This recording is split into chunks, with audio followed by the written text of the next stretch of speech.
Well, welcome everyone to Real Balance Global Wellness Services webinars. And want to let you know that Real Balance Wellness Coach webinars are brought to you by Real Balance Health Coach Training. We have trained thousands of health and wellness coaches all around the world. And I'm happy to say that I was one of the founding board members of the National Board for Health and Wellness Coaching, which we are fully approved by. And also we are approved by the International Coach Federation as a level 1 ICF accredited coach education organization. Now, the way this works, we have these recordings of these webinars that are archived at realbalance.com. You can go there under the Wellness Resources section and find these recordings, including this one, which will be archived probably early next week. So the way this works, webinars are a little different than a meeting that you're used to on Zoom. Here, the chat function really is not available to you. Instead, use the Q&A function. And we really want you to be very participative in this meeting today with our guest, because I'm sure you're going to have lots of questions. We're going to be devoting quite a bit of time to that later on in the hour. So be sure to be ready with some wonderful questions and comments.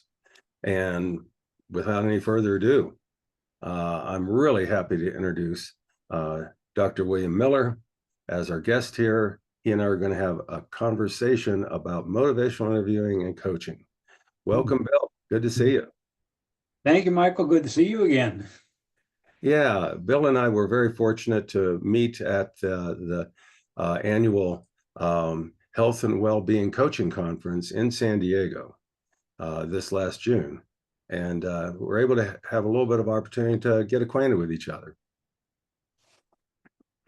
And at that conference, Bill received the second Lifetime Achievement Award for his incredible work and contributions to the whole field. So before we get underway and get chatty here, I'm going to go ahead and just read Bill's introduction that's on his website. And he puts it in first person, which I really appreciate. He says, after receiving my PhD in clinical psychology at the University of Oregon, I have been at the University of New Mexico since 1976, where I retired as Emeritus Distinguished Professor of Psychology and Psychiatry in 2006. Understanding addiction and its treatment has been a wonderful medium for pursuing my fundamental interest in the psychology of change. It has also been a fertile field for exploring the historic interface between spirituality and psychology. Now, you might think he's just been taking it easy there in northern New Mexico and learning how to be a horse whisperer and other things that he told me about, which was pretty cool to hear. But he's been busy. As you probably know, in 2023, a 4th edition of Motivational Interviewing, Helping People Change and Grow, came out with lots of rewriting and a whole new edition for us to really learn a great deal about and from. So, Bill, let's just go ahead and get into a conversation here. Great. Thank you. Yeah. Well, you know, it's interesting to me how motivational interviewing and coaching, life coaching in general, and now health and wellness coaching really have the same fundamental roots. I think I shared with you, and I noted it in my latest book, that this image just kind of came to me one day, that it seems like there was a street and these people were walking down 2 different sides of the same street. One group is over here walking down the street, developing motivational interviewing and all of that. The other side of the street, you've got Laura Whitworth and Karen Kimsey-House and all kinds of people developing the whole coaching field. And they didn't notice each other across the street. And I think the name of that street was probably Carl Rogers Avenue. Yes, indeed. Yeah. We owe very much to Rogers and his work back in the 40s and 50s. And fundamentally, what we do is a person-centered approach. Yeah. Yeah, it really is. You know, so many things have grown out of that. You know, appreciative inquiry and nonviolent communication and all kinds of things. And, you know, it really created a foundation that was really firmly built. When I came across your wonderful little book, which I really appreciate. You might not be as well known for this one, but I love it. It's Listening Well, The Art of Empathic Understanding. Wonderful little book that I'd recommend to everybody. Yeah, I wanted to write down what I've been doing for about 50 years in trying to teach this skill of accurate empathy that Rogers described long ago. And over the years, developed a whole series of exercises that seem to work pretty well and build on each other. So each one is a little step in the right direction. Exactly. Yeah, and what really struck me, right in the first preface there, you're talking about defining accurate empathy as you say, it's something that you do, quote, ability to perceive and communicate accurately and with sensitivity the feelings of the person and the meaning of those feelings. And then the footnote from that was from Karkoff and Truex. Yes. Yeah. And their work on psychotherapy and counseling and so forth. And Karkoff, Truex, and Berenson were like foundational people that I was learning from, when I was in my doctoral work. And again, some real similar background and similar influences, I think. Some people miss that Carl Rogers was saying, psychotherapy, counseling can be a science. You can measure outcomes. You can listen to sessions, and when Rogers was starting his work, audio recording was relatively new, but he was literally listening to sessions with a group and trying to figure out what is it that's happening here that seems to be helpful, and can we measure that too? And so Truex and Karkoff's volume is a classic in how to measure those three attributes that Rogers talked about, and there are more than three now. But we can measure what counselors do and relate it to how well clients do. Yeah, his facilitative conditions of counseling and therapy, I pretty much hijacked him, and I call them as well the facilitative conditions of coaching. Sure. Yeah. And because to me, that's really what coaching presence is about. Mm-hmm. And also in teaching and in medicine and so many fields, that way of being with the people that you're trying to be helpful to makes a big difference. We focus in psychology a lot on techniques, but who you are and how you're doing what you're doing is also at least as important. That's exactly what I was hoping you'd be saying here, and I knew it would be. The how to be part is gigantic. I think to me, it's if you don't have that, I don't think your techniques, even if you know them really well, are going to be as effective or helpful. They aren't going to be received the same way by people, right? Well, Steve Rolnick and I discovered that early in our training. We were trying to teach motivational interviewing back in the early 90s, and we were watching people do what we told them to do, and we were horrified. They were using the words, but the music was all wrong. And I said, that's not their fault. We left out something really important, which is the mindset or the heart set or the spirit with which you practice it. And so then we began writing about the underlying spirit of motivational interviewing. Rogers called them the attitudes with which you work with people, and it matters. Exactly. Yeah, that whole spirit of MI, I think that's what people have to really understand before you get into, all the techniques or all the acronyms that you have for different, ways to proceed. But, I really believe that these fundamental ways of being, I loved how you said it, mindset and heart set. Because one of the things that, and I'm not trying to just butter your toast here, but one of the things that really struck me when I met you and we got to spend some time together, have dinner together and everything, was you are the embodiment of this stuff. I mean, you live it, breathe it all the time. it isn't just, okay, I'm going to work with a person now. I'm going to put on my MI cap and, do this well.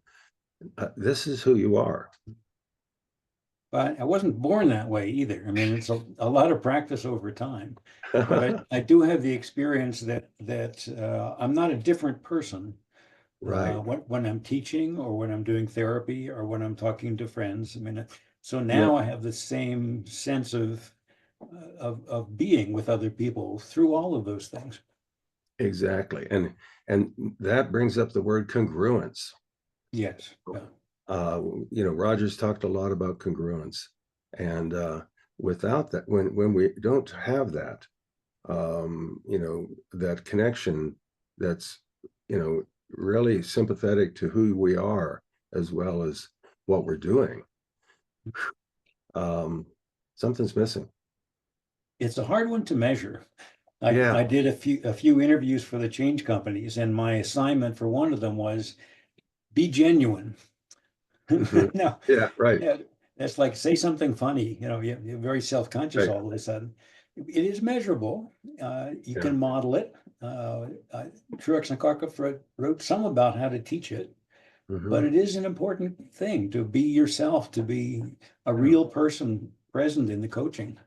right. And I think most people that are attracted to do this kind of work, uh, whether it's MI coaching or using the two together, which is, all part of it. I think most folks that are attracted to this are more that way naturally. I think folks that struggle with that kind of thing or just isn't their personality, they kind of find other routes to make a living and, be of service. Yeah.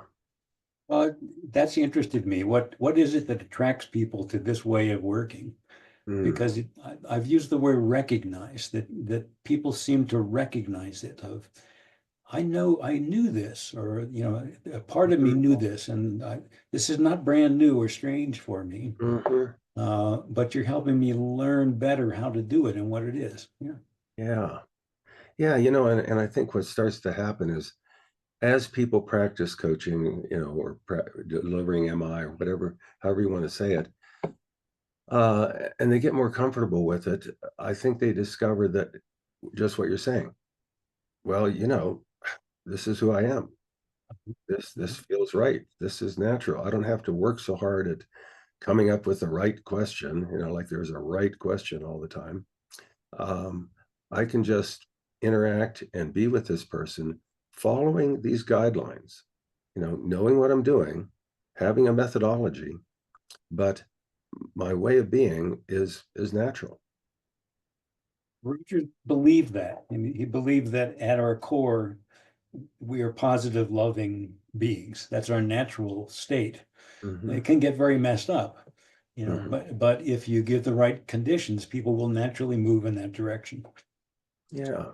Yeah. Rogers and Maslow, of course, had all kinds of overlap with what they were saying along that line, that human nature type of view, that it is about actualizing our potential. It is about this more positive, loving, basic nature. Now, things get in the way, like you're saying, for Oh, sure. yes. Mhm. And that's where, therapists and everyone is there to help. And people find many ways to grow and discover who they truly are once again. When I began talking to mainstream Rogerian folks, I was a little worried that the directional aspect of motivational interviewing might run into some conflict, because at least in the early days, Rogers described his work as non-directive, although he let go of that term. Yeah. But it was a perfectly natural thing. They said, well, of course, if a person is caught up in addiction and that's getting in the way of their growth, of course you would want to help them resolve that. So it Yeah. wasn't a problem. Yeah. Yeah. Say a little more about, the classic definition of MI is always it's a client-centered, but yet directive approach. Okay. Mhm. And clearly, like you're saying, um, there are ways in which we are nudging them in a more growthful and positive way. Uh, Mhm. and like you're saying, Rogers discovered eventually that being purely non-directive. Well, you can't even ask a question. You know, Yeah, yeah. so we had to compromise there, but maybe elucidate a little bit more that distinction there. Yeah, that's how we described it in the first two editions, client-centered and directive. And then Mhm. we changed it in the third edition from directive because it sounds too much like you're in control of things as Mhm. the counselor. We changed it to directional. There's a clear direction to where we're going. And what is that? That's shared Mhm. goals. I mean, the Mhm. essence of a working alliance is that Mhm. you and the clients agree Right. about where you're trying to go Right. and want to move together in that direction. So that's the direction of it. But Yeah. it's not like we're coaches with a whistle, that kind of directive, you know. Right. Right. Yeah. Rather, we're companions on the journey and helping people get to where they want to go. Exactly. Yeah. In coaching, we call it co-creating Yes. those goals, or partnering with our client to, do that. And yeah, and one of the things that I often talk about is what I call a bit of an oxymoron: client-centered directiveness. Hmm. Because the reality check is, coaches are being directive all the time. The moment you ask a question, you're being directive. The moment you suggest keeping track of behavior using a tool or an app, you're being directive. But how do you do that in a client-centered way? Instead, Yes. instead of you need to, that kind of thing. Yeah, and I think that works. I mean, the direction again is coming from the client. Right. It's you're agreeing until the client says, okay, it's not really a goal that you're working toward. Mm-hmm. But together you get clarity about where you're trying to go Mm-hmm. and how to get there. And you can do that in a person-centered way. Yeah, exactly. Yeah, I think it's a great uh, combination, really. And it's funny, I'll just share that when I was early, in developing health and wellness coaching and learning how to be a coach, a lot of my influences were from coactive coaching and Laura Whitworth and Karen Kimsey House and the others.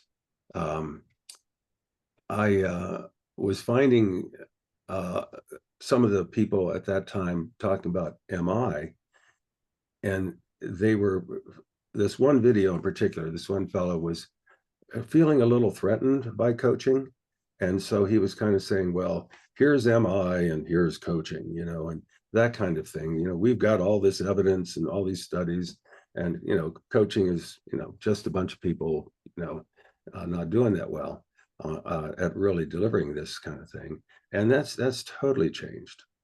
It totally changed. Well, that was never appropriate. Yeah, right. That's Yeah, very self-centered. Yeah. a bit out of the spirit of MI, wouldn't you say? Indeed, indeed. Yeah, Yeah. We have the answer. You've got it wrong. I'm going to tell you what you should do differently. It's not yeah, well received usually. yeah. Yeah, so it's not there's no competition between the two. There's no two camps. That instead, I think, you we've seen how MI folds right into the work of coaches. We've embraced it as part of the really curriculum that needs to be a part of every approved coach training school. You know, um, I'm happy that we've kept the scientific base, and really that's from Carl Rogers. Uh, mhm, he was maintaining you should be measuring what you're doing and testing. And if you have an idea, it's an hypothesis to be tested. So check it, but do it in a way that other people can check it out too. And so we've always tried to do that with motivational interviewing. And we're mhm, coming up, I think, on 2,500 controlled clinical trials around the world now, which mhm, is just astonishing to me and way outside of psychotherapy in so many different fields. mhm. Yeah, that's something else to talk about. Um, MI's origins and initial work was very clinical. You know, Yes. Oh, you yeah.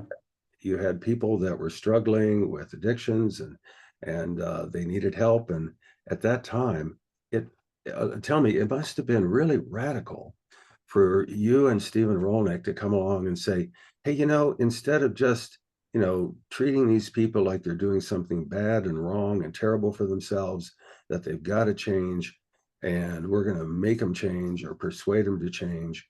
You come in with this totally almost a keto like move of looking Mhm. at it from the client or patient's point of view and acknowledging what they're experiencing.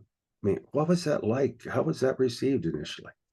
Yeah, it doesn't sound radical now, thank goodness. And but in the addiction field in particular, which is where I started in the Yeah. 70s, it was really authoritarian Oh, and I'll bet. confrontational. Right, And sit down, shut up. You don't know anything. I'm going to tell you what's wrong with you and what you need to do. right. Well, human beings don't respond well to that in general. Hmm. But Hmm. that was the norm at the time. And Absolutely. this was coming from a very different direction. And people really recognized it. I mean, it's Hmm. become, at least in name, become more mainstream in addiction treatment. Many people say, "Oh yes, we do motivational interviewing." Whether they do or not is a different question. But at least the conversation is different, Hmm. and being person centered and listening to people is no longer radical. Yeah, yeah, yeah. I mean, even the way you say that, um, it's almost, it brings up a chuckle because we accept this so much now. We see the effectiveness of it. We know the effectiveness of it, um, and it's just that respect for another person, no matter what they're experiencing or what they're going through. Yes. Yeah, It's of course, but it wasn't always of course. yeah. We Well, had a model that these people are in denial, they're right, incapable of seeing reality, and you right. have to make them see it. Um, Very different approach. Yeah, I remember, being an undergrad in the late 60s, and a lot of the people working in the drug area were former, addicts themselves and so forth. And they had seen, the misery that it caused. Mhm. And it seemed like there was a bit of an edge to a lot of those folks. Like, I've been through hell and I don't want you to have to go through hell, and you're putting yourself through hell. And boy, very judgmental. Well, it's the way they were trained also Sure. in the days of Synanon. Hmm. That was a true believer kind of movement. Right. There never was good science to it. Mhm. And there was almost the idea, if you can make people just feel bad enough, then they'll get better. Yeah. Never was any science to that. If you can help people feel accepted as they are, then they can change. Yeah. Yeah. And so when we have um, health and wellness coaching clients who are struggling with, you know, everyday habits that are maybe working for their health or working against their health, um, it's maybe maybe it's not as uh, severe or desperate of a situation, or maybe it is. You know, we have ongoing health concerns. We have chronic illnesses that end up taking people's lives and deteriorating their quality of life along the way until they get there. And the whole lifestyle medicine movement has been saying, well, the way that we live our lives, our lifestyle has a huge effect upon the course of an illness. So why can't we work with people's lifestyle and helping them improve that as literally a method of treatment? Yeah, Of course, yeah. Or maybe treatment is even the wrong framework for it. And I think you so. know, Yeah, coaching's a little safer context in a way. right. I can work and get a little coaching from somebody. That sounds good. Yeah, But in both cases, you're a companion helping the person to figure out how they want to go on their journey and where they're headed and if that's what they want to be doing. yeah, yeah. I mean, I love how you're saying the companion, the ally, because that we talk about the coaching alliance and Yes. being an ally. That's so important. One of the people that helped with the section in my book, Masterful Health and Wellness Coaching, um, Dr. Um, uh, oh, golly, I blown his understand. right out of my head right now. Yep, Uh, happens to me all the Adam, time. Adam Archega. I There retrieved you it go. quick there at Loma Linda University. he had taught a lot of motivational interviewing for years, and he helped review that whole section in my book talking about MI. And he said, we do a lot of the same things, we just call them different names. Yes, right. Yeah. Again, one side of the street, the other side of the street, came up with different names, but same street. Yeah. And also being specific and measuring it. Yeah. I mean, I've said many more people think they're doing MI than actually are, Mhm. or many more people think they're listening well than actually are. You're familiar with that one too. So I always Mhm. want to see it also, and not just talk in the abstract about listening, but actually try it out and demonstrate it and experience it and see what it looks like, because that's a learnable skill too. Rogers made a huge contribution to that, and we know what effective listening looks like. Yeah, I think Rogers is not given credit for what you're saying about the measurement piece. And I Indeed. know Kharkov, Truex, and Berenson, they really were big on developing rating scales for these observable, facilitative conditions. And Hmm. I'll never forget one of the most outstanding pieces that they talked about was how they compared different psychotherapy approaches, different theoretical models, and pretty much said it didn't matter what model was being used. What modeled was the degree to which they could provide these conditions. That turned out to be the most, critical factor in success. I think that's right. Terry Moyers and I wrote a book a few years ago called Effective Psychotherapists. And we Mm. went back through 70 years of psychotherapy research asking, what Wow. is it about therapists who get better outcomes Mm-hmm. compared to other therapists who seem to be doing the same thing, maybe Right. even using the same manual, literally, Mm. and yet how well clients do depends very much on who treated them. What's that about? Yeah. Yeah, as you say that, what it brings up for me is I've been training a number of people recently who are working for big disease management companies and insurance companies as coaches. And these companies are trying to leverage huge numbers, of course. And what's starting to happen, or has been happening, is we are seeing coaches work with people just digitally, not even Yeah. virtually, but asynchronously, where they're just exchanging text messages. Hmm.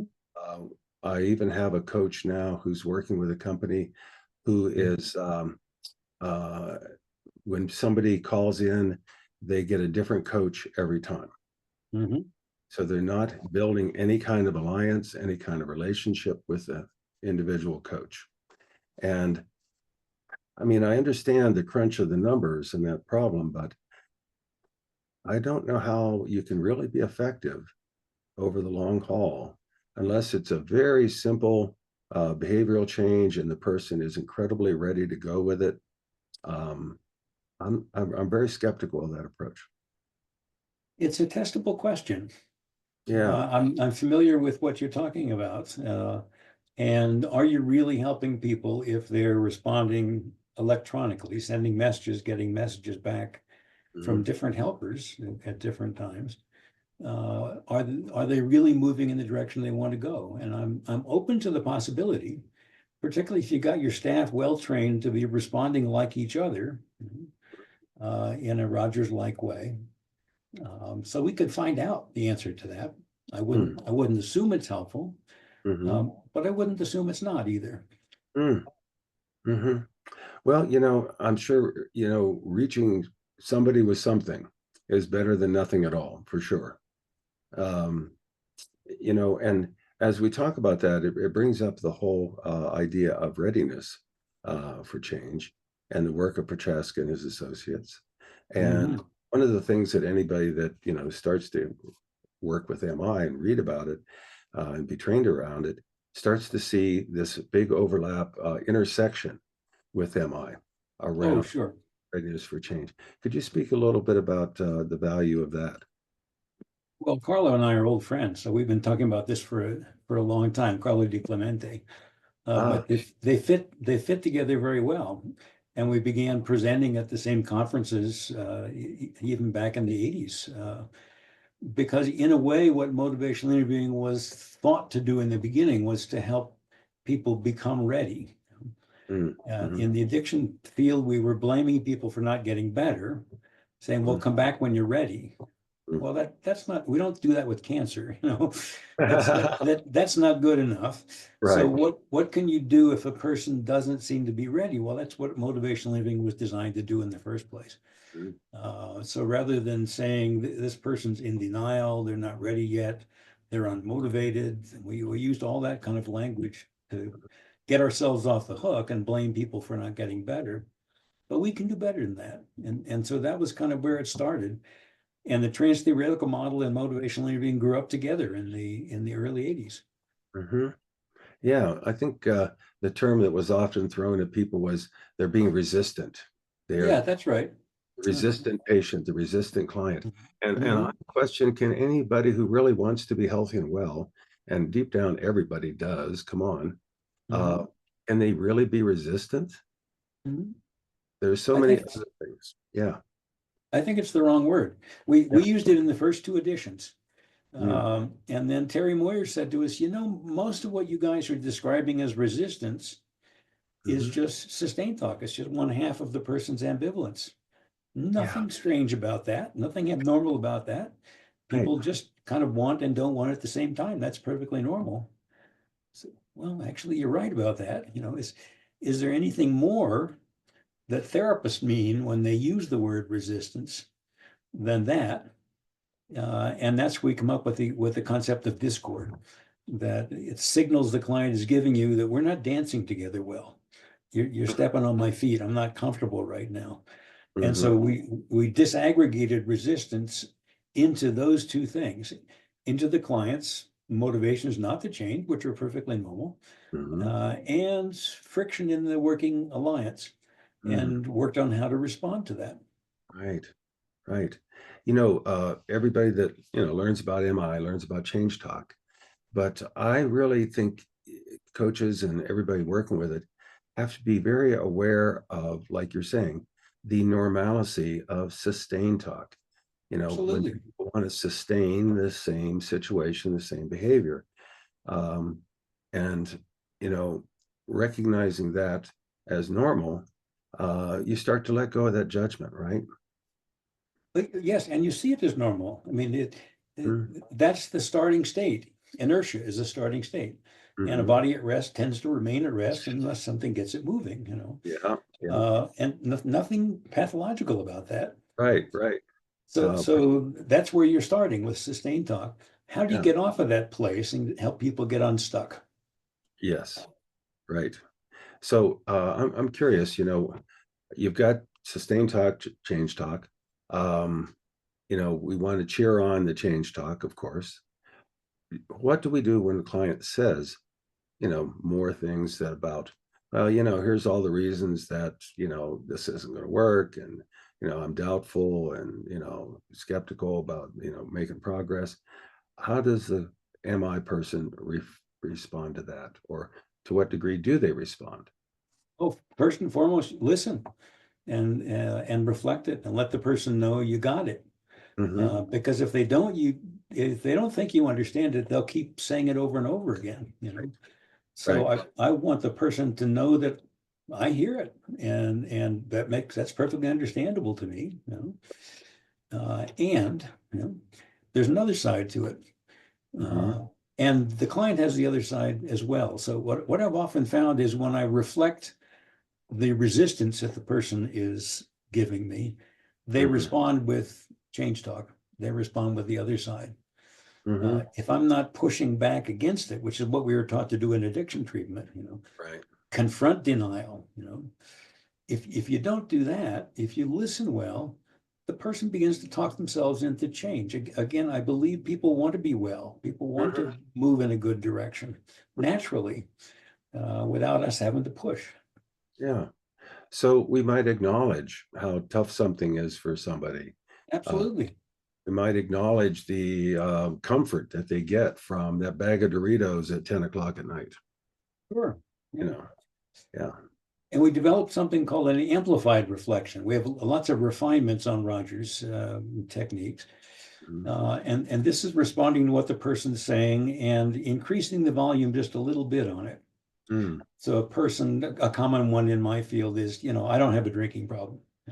mm, Um, Now, in the 70s, what you wanted to do is try to persuade the person, like a prosecuting attorney, that they do have a drinking mhm, problem. mhm. My approach was to say, oh, so alcohol really hasn't caused any problems for you. And the Uh, usual response is, well, no. I mean, anybody drinks as much as I do is going to have some trouble with it. Right. Uh, you must do it with absolutely no cynicism, Mm. no sarcasm. Just a genuine, straightforward reflection of what the person's Right. saying with a little more intensity to it. And then the person gives you the other side of their own ambivalence. It's, they say, well, no, I mean, sometimes it's really has been a hassle. And wouldn't you say that what allows you to say that without the cynicism or sarcasm is because you're operating from that place of unconditional positive regard that Roger Yes, talked about, yes. Yeah. right? And I get it. I mean, when you work as long in the addiction field as I have, I know that whole area. That just sounds perfectly familiar to me. So it's not a strange thing to me at all.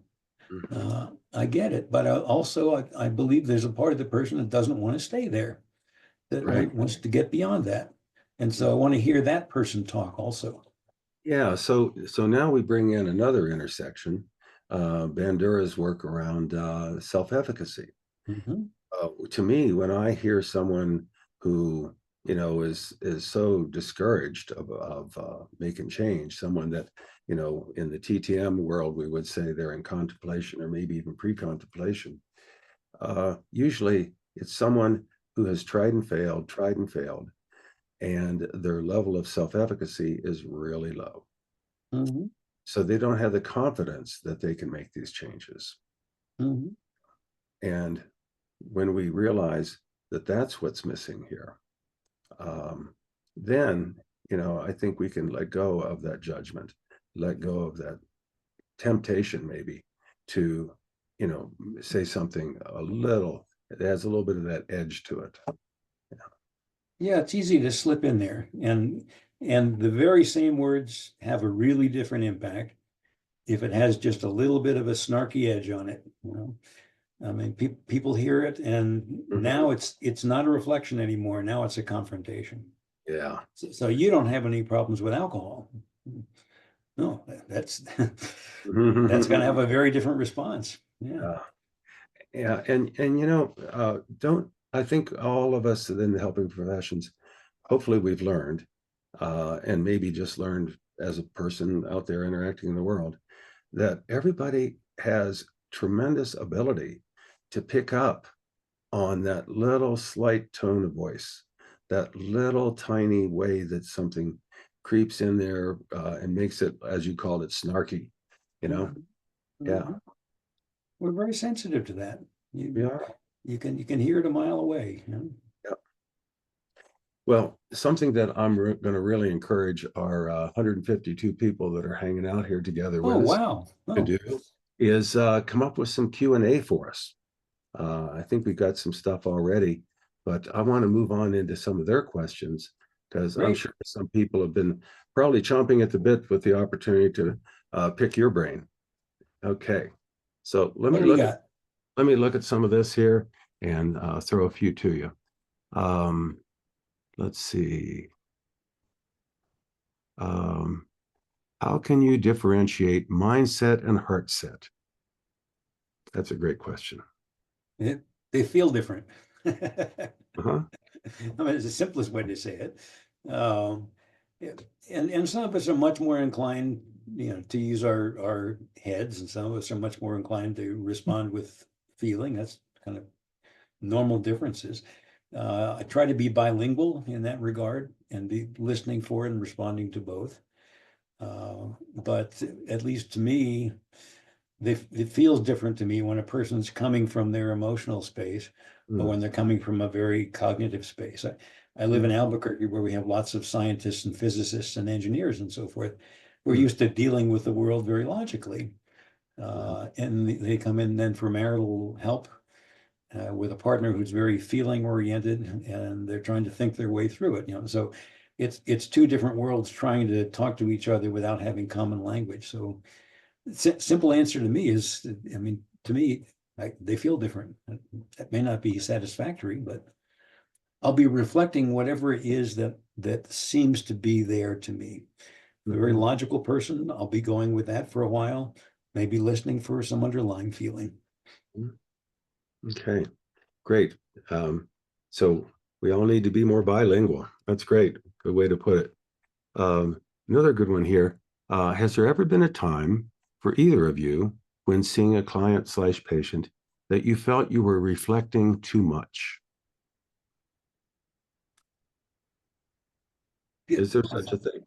Mhm. Yeah, it comes up. I mean, people ask that in a workshop, and don't clients dislike this? And I really can't remember a client who ever took offense Mm. at my reflecting something. How you do it, sure. Add a touch of cynicism. You'll see the person respond and kind of back away from you. So I'm also always watching the person's response to what I'm saying in the moment, because that's immediate feedback of how close I am to what they're saying. Um, but I mean, the old Carl Rogers jokes are doing nothing but reflection. Yeah. So your client's suicidal client, they keep reflecting till the person walks up to the window, and so you're thinking about jumping out, yes, and the person jumps out. All right. That's silliness. Yeah, of course, of course. You wouldn't do Yeah, that. right. Do you need more than reflection? Yes, you certainly do.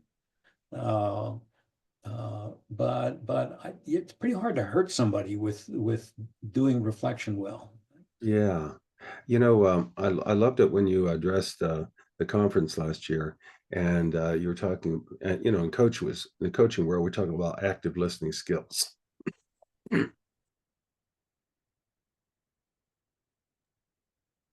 Please excuse my cough here. Um, I just got over what you have, so yeah, I appreciate it. Accurate sorry, but empathy. right, that's who you are, man. I tell you, it's great. Um, yeah, one of the things you said was, coaches tend to sometimes get into thinking that they have to just ask one question after another question after another question. And you made the recommendation of giving, I think it was at least two, if not even three, active listening skills for every one question. Kind of more of a ratio like that. You got to see where the person you're working with is coming from. For some people, getting to one is a big improvement. Just to offer as many reflections as questions. But I like to work with people to, if you ask a question, then you owe them two reflections. Hmm. Uh, because question, you put people in a passive role, first of all. Right. It's safer. You feel like I know what I'm doing now. I'm asking questions, Hmm. but it doesn't tend to have the momentum of what happens when you really listen to people. Yeah. And the questions that a good coach is going to form come out of what they are hearing from the client. Yes. And I love to say that at the beginning, work with somebody, some of the questions you're asking are for you to be under, so you understand the person's situation. But there comes this time of shifting to where you become a question composer. Yes. Start to think, well, what does this person need to be asking themselves right now? Mhm. What kind of question can I come up with that would be great for them to be asking themselves? And that's ideally what you put out there. And when you do that, that's usually productive. In the conversations that started or thinking about motivational interviewing back in Norway 40 years ago, the people I was working with would say, well, why did you reflect that? Of all the things the client said, how do you know which thing to reflect? Or why did you ask that question? Because you could ask a lot of different questions. Now, my own person-centered training hadn't included what you reflect, which is kind of how to reflect. But Mhm. it turns out it makes a big difference what you ask, what you reflect, what right, you affirm, what you put into summaries. right, right, right. And I think what's very helpful when you're doing a reflection is to not be doing just what we would call a restatement, but Oh, yes. to reflect kind of what is the person doing. Mm. So instead of saying the words that the client just said, you might say, so right now you're really considering which course to follow. Mhm. That's what you're hearing them do. And when the person hears that, they realize, yeah, that is what I'm doing. Let me examine that more. Hmm. I call it continuing the paragraph. So rather than repeating the sentence you just heard, to say what might be the next sentence in the same paragraph. Mm. It's an hypothesis. You're making a guess, and the person will tell you if it's not the right guess. Hmm. But it just creates a momentum that's so different from simply repeating what the person just said, Of which course. easily goes around in a circle. Yeah. Yeah. And again, I want from what you're saying there, it's a reassurance to coaches that when we're reflecting, when we're doing this, you can't hardly go wrong.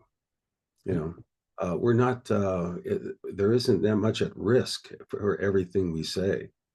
It's not like we're in a legal battle in front of a court, you know. Right. Yeah. No penalty for missing, I say. Right. If your reflection is off, you'll see it immediately. Yeah. Or if you try something, you and your client just kind of say, well, you That know, didn't work. Yeah, yeah, let's try something else. exactly. Yeah. Right.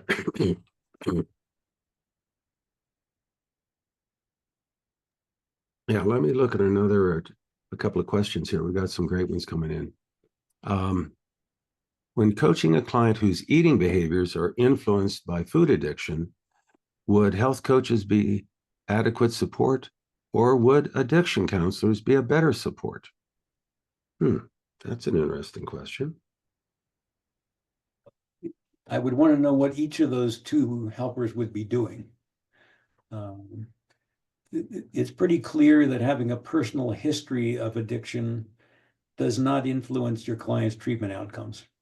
So if you're personally in recovery from drinking or whatever it is, your clients don't automatically have better or worse outcomes than a counselor who doesn't have that same experience.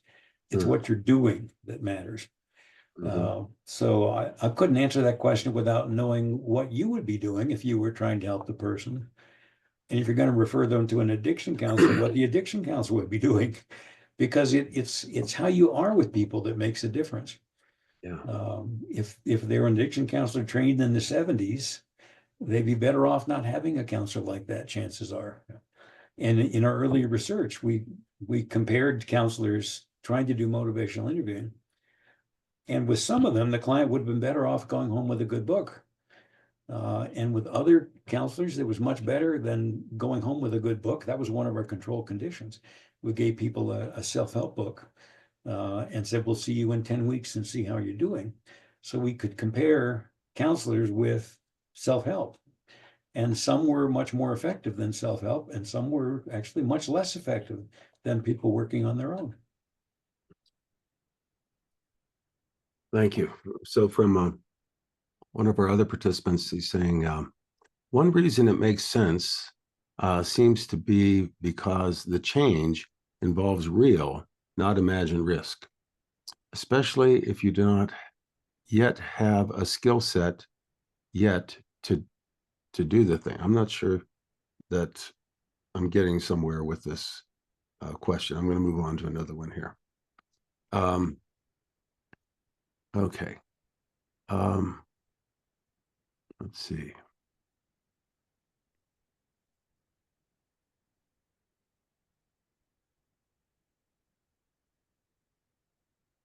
Okay. Let me find another good one here.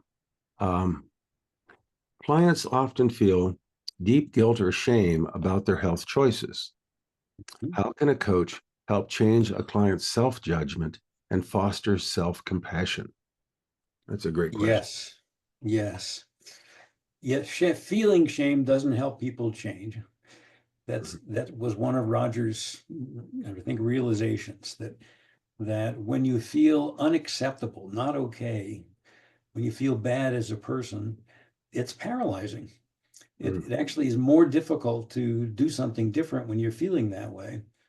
And for whatever reason, when you experience being accepted as you are right now, it becomes possible to change. Now, it's a strange paradox, isn't it? That when a therapist or a friend or a physician or God or whoever, but you experience that unconditional acceptance from, now you're freed to change.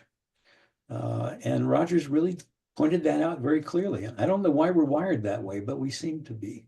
Yeah. So trying to make people feel ashamed is not a way to help them get better. And if they come in feeling that way, I think helping to build their self-efficacy or self-worth, however you want to think about it, Mm. is important. You know? And again, it's not a matter of installing something they don't have. It's a matter of calling forth what's already there, Mm-hmm. what's already in them. Right. I think something that coaches can do is use the active listening skill of acknowledgement more. Mhm. Um, when I'm listening to recordings, and I listen to hundreds and hundreds of them, I often see missed opportunities, Oh, yes. to empathize, or missed opportunities to acknowledge. And most clients tend to be pretty self-critical, pretty hard on themselves, and tend to minimize some of the successes that they have. Mhm. And a good response by the coach or MI counselor to acknowledge even those little small steps of success, that can make a big, big difference. Mhm. It's empowering. It's pointing out what they already have and are already doing that moves in the right direction. Yeah. Yeah. And sharing observations, I think, is another skill that coaches and people working together like this need to get better at. When you notice something that a client is doing, when you notice a pattern, to share that. And what I've often found is that if you just put the observation out there and then let it lay, don't follow it up with a question, please. Mhm. Just see the client's response to the observation, and a nice neutral observation without any judgment. How does the client respond to that? Um, it helps increase awareness, which is what all of this is about. And maybe it's something that that person wasn't giving themselves credit for. There's a real art to how to do that. Mm-hmm. It's Right. like giving advice, Overall, advice given in the context of counseling is helpful a little bit, but how you do it makes all the difference. And you can do it badly and it goes nowhere, and you can do it honoring the person's autonomy with permission, Mm-hmm. giving them multiple options, for example, to choose from. It's just much easier to hear the advice when you say it in certain ways. Okay. Here's not a question, but a comment. I practiced as an occupational therapist for about 20 years before becoming a health and wellness coach. And how I wish I had known about MI all those years. I was treating patients who we labeled as non-compliant. Yes, yes. Uh-huh. When they didn't follow through with the treatment plan exercise regime that was prescribed to them. Yeah, They're not, and you write it in the notes, they're non-compliant. yeah. I know that one. Yeah, I think, that is something that I think we hear all the time when people finally, and coaching is often a midlife career shift that people make. Mhm. And they're sometimes saying, the same sort of thing here. Geez, I wish I had known this when I was a nurse. I wish I had known this Yes. when I was, Mhm. geez. And fortunately, one of the things I have observed is that the medical world, and I think it's because there was a lot of MI training that was done that was pretty short, pretty easy for people to at least have some exposure to. I think more people in the medical field started to pick it up, you know. Yeah, it's happened. Yeah. Mm. Mhm. It started to humanize some of these service professions. Right. And I think as a result, they got more information, from their patients than when they were, having that authoritarian approach. And that's a good thing, I think, about learning a person-centered approach. When you shift into listening to your patients rather than giving a lot of advice in the beginning, they respond differently right away. So it feels like you're working with different kind of people than you used to see. Okay, another one here.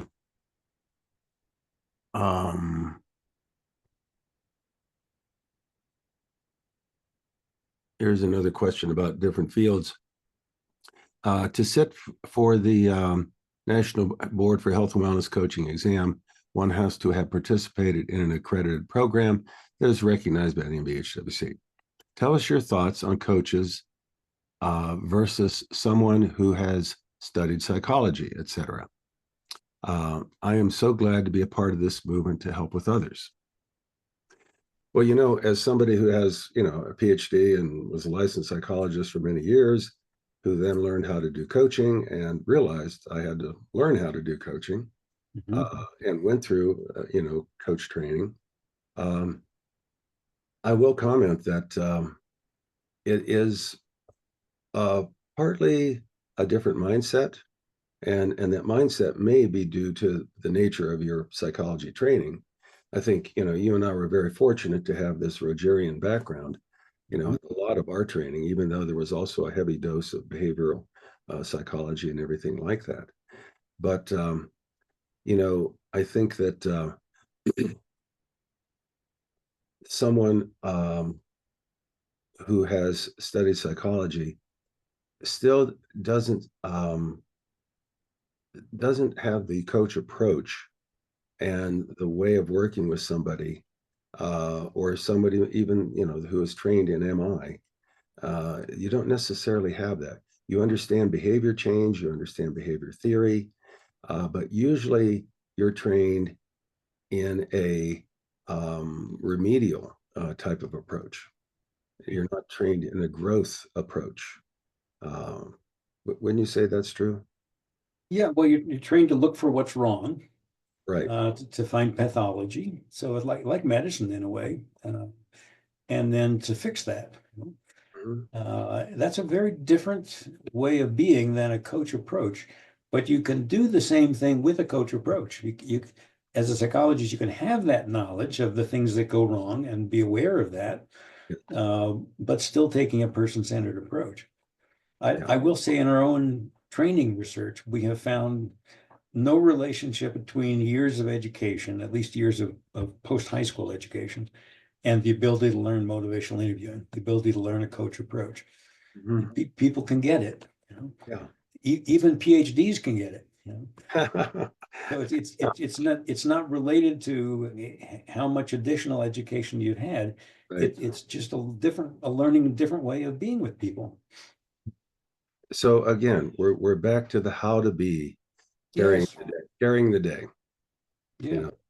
And one of the things that we recognized early on with the national board when we were, setting up standards and everything else was that people come from a diverse background to coaching, and they can be extraordinarily effective as coaches, with clinical backgrounds, with educational backgrounds. We've Yes. had terrific coaches coming out of business backgrounds and so forth. Mhm. It's really, like you've said a number of times in this interview here, um, how learnable these skills are for everybody, and Yes. Mhm. how, you do have to practice. You do have to listen to recordings. You do have to have mentorship, um, and develop, both who you are and what you do. You know, And how much do you have to unlearn? I guess is another point. I yeah, mean, the more years of education you've had, the more habits you may have developed that you need to let go or modify a bit to take this kind of approach with the people you're trying to help. exactly. Yeah. Yeah, so I really want to thank you, Bill. I mean, this has just been fabulous. The questions and everything have been terrific. Next month in December, we're going to continue this MI theme, and Yay. yeah, and we're going to have people that you probably know extremely well here. Yes. Cecilia Lanier and Patty Bean joining us to talk about their new book that's hot off the press, Motivational Interviewing and Life and Health Coaching, A Guide to Effective Practice. So check that out again on Friday at noon on December 20th. And sign up for our newsletter so that you stay informed on all these kinds of things. Check out my blog that is right on our website, and check out Real Balance Health and Wellness Coach Training. We are a world leader in that field, and we're happy to, take your questions. We do a lot of career counseling, I must say, over the phone with people. So give us a call, check us out. And once again, sincere thanks to you. Really appreciate it, Bill. And I Thank look you. seeing you on down the road here. Okay. Thanks again. Bye-bye. Bye-bye.